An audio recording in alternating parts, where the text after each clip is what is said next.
মোহাম্মদ আশরাফুল, মোহাম্মদ রফিক, এদের যে এক্সপিরিয়েন্স আছে অবশ্যই আমরা কাজে লাগাবো। রফিক তো ধরেন যেই লেভেলের ক্রিকেটার ছিল, সেই সময় ক্রিকেট খেলেছে, তার যে এক্সপিরিয়েন্সটা আছে সেটা আমরা কাজে লাগাতে চাই। সাকিব অবশ্যই বাংলাদেশের সর্বকালের সর্বশ্রেষ্ঠ ক্রিকেটার। বোর্ড তখনই একটা খেলোয়াড়কে সুযোগ করে দেওয়ার চেষ্টা করে সে যখন অ্যাভেলেবেল থাকবে ঢাকাতে। ক্রিকেটীয় যে ব্যাপারগুলো আছে সেটা আমরা কন্ট্রোল করতে পারি, এর বাইরে আমরা কিছু করতে পারি না। তামিম ইকবাল আগামী ইলেকশনে যদি সে কাউন্সিল হিসেবে আসে, ভেরি মোর দেন ওয়েলকাম। ড্রেসিং রুমের পরিবেশ নিয়ে কাজ করার কাজ আমার না, আইসিসির সাথে আমার কথা হয়ে আছে। So I can go back anytime. বোর্ডের সঙ্গে কাজ করতে চান মোহাম্মদ রফিক থেকে শুরু করে মোহাম্মদ আশরাফুল। রফিক আমাদেরকে সাক্ষাৎকারে বলেছেন তিনি বোর্ডের সঙ্গে কাজ করতে চান। তাকে নিয়ে আপনাদের পরিকল্পনা কি, আর সাবেক যে ক্রিকেটাররা রয়েছে তাদের সঙ্গে বোর্ডের কোনো যুক্ত আপনারা করতে চান কিনা? সেখানে এখনও অলরেডি হাবিবুল বাশার, নান্নু ভাই সহ অনেক ক্রিকেটাররা এখনও আছে। আমরা তাদের এক্সপিরিয়েন্সটা আমরা নেব বা নিচ্ছি। অবশ্যই যে নামগুলো বললেন, মোহাম্মদ আশরাফুল, মোহাম্মদ রফিক, এদের যে এক্সপিরিয়েন্স আছে অবশ্যই আমরা কাজে লাগাবো। শুধু তাই না, আমরা যেভাবে ক্রিকেটটাকে ঢেলে সাজানোর চেষ্টা করছি সেখানে ক্রিকেটাররা অনেক বড় বড় প্রাধান্য পাবে। মোহাম্মদ রফিককে নিয়ে কি আপনার কোনো চিন্তাভাবনা আছে? রফিক তো ধরেন যেই লেভেলের ক্রিকেটার ছিল, সেই সময় ক্রিকেট খেলেছে।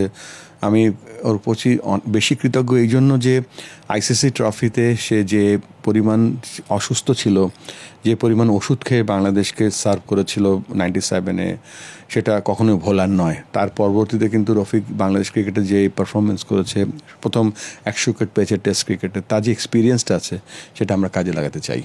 বাংলাদেশ ক্রিকেটের সবচেয়ে বড় তারকা সাকিব আল হাসান, সাকিবের সঙ্গে আপনি কথা বলেছেন, তাকে বাংলাদেশে একটি ম্যাচ খেলার সুযোগ আপনারা করে দিতে চান কিনা এবং সেটি নিয়ে কীভাবে কাজ করছেন? না, এটা তো সাকিব অবশ্যই বাংলাদেশের সর্বকালের সর্বশ্রেষ্ঠ ক্রিকেটার। তবে ক্রিকেটীয় যে ব্যাপারগুলো আছে সেটা আমরা কন্ট্রোল করতে পারি, এর বাইরে আমরা কিছু করতে পারি না। বোর্ড থেকে আপনার কীভাবে চেষ্টা করা হচ্ছে সাকিবের বিষয়ে? বোর্ড তখনই একটা খেলোয়াড়কে সুযোগ করে দেওয়ার চেষ্টা করে সে যখন অ্যাভেলেবেল থাকবে ঢাকাতে। বিসিবি সভাপতির পদ ছেড়ে আইসিসির কাজে আবার যদি শেষ করেন, যদি সুযোগ আবারও আসে আইসিসিতে কাজ করার, সেখানে কীভাবে কাজ করতে চান, কীভাবে ডেভেলপমেন্ট করতে চান? আমার তো এখনকার যে রোলটা ছিল ডেভেলপমেন্ট ম্যানেজার ফর এশিয়া, আইসিসির সাথে আমার কথা হয়ে আছে। So I can go back any time যদি আমি যেতে চাই। তামিম ইকবালকে বোর্ডে দেখতে চান? তামিম ইকবাল আগামী ইলেকশনে যদি সে কাউন্সিল হিসেবে আসে, ভেরি মোর দেন ওয়েলকাম। ক্রিকেটার আমরা দেখছিলাম যে বিভিন্ন গণমাধ্যমে খালেদ মোহাম্মদ সুজনের নামে মেনশন করে বলি, তিনি অনেকটা রেগে আছেন, বিভিন্ন কথা বলছেন, যেটা হচ্ছে 2023 সালে ওয়ার্ল্ড কাপের যে রিপোর্টটা ফাঁস হয়েছে, যদিও এই বিষয়ে মাহবুবানা বলেছেন এটা কোনো সত্যতা নেই। এই বিষয়গুলো যখন আপনাদের কাছে লাগে, আপনি তো যে সাবেক ক্রিকেটার, এখন বিসিবি সভাপতি আছেন, সেটা কীভাবে দূর করবেন, সেটা নিয়ে কী বলবেন? আমি তো রিপোর্টটা পড়িও না, জানিও নি, এবং কী কথাবার্তা হচ্ছে আমি শুনিনি। এই ধরনের আমরা দেখি যে ক্রিকেটে সবচেয়ে বেশি আলোচনা হচ্ছে ড্রেসিং রুমের বিষয় নিয়ে। সাকিব তামিমের দ্বন্দ্ব ছিল, আমরা যতটা শুনতে পেরেছি মিরাজের সঙ্গে শান্তর সম্পর্ক সে আগের মতো নেই। দুজন কাছের বন্ধু ছিল, যে সম্পর্কটা কিছুটা দূরত্ব তৈরি হয়েছে শান্ত ক্যাপ্টেন্সি পাওয়ার পরে। সেটা আপনি ড্রেসিং রুমে, যেহেতু আপনি দায়িত্বের পদে আছেন, আপনি এটা কীভাবে দূর করতে চান? এটা ড্রেসিং রুমের পরিবেশটা নিয়ে কীভাবে কাজ করতে চান? ড্রেসিং রুমের পরিবেশ নিয়ে কাজ করার কাজ আমার না।